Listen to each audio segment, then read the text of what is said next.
তো এই যে আমরা হচ্ছে কি একটু হালকা নাস্তা নাস্তা করে নিচ্ছি সকালে। যে ডাল হচ্ছে, পরোটা আছে, একটু নাস্তা করে নিয়ে তারপর রওনা দেব। বাবা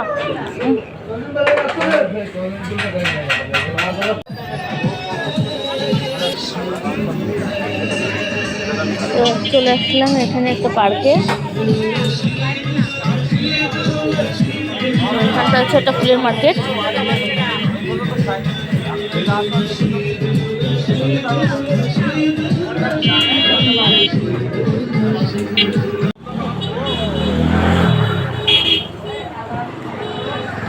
কি যে অসাধারণ, কি আর বলবো, এত সুন্দর ফুলের মার্কেট। আমরা একটা মেলাতে আসছি প্রথমে, তারপর যাব বাগানে।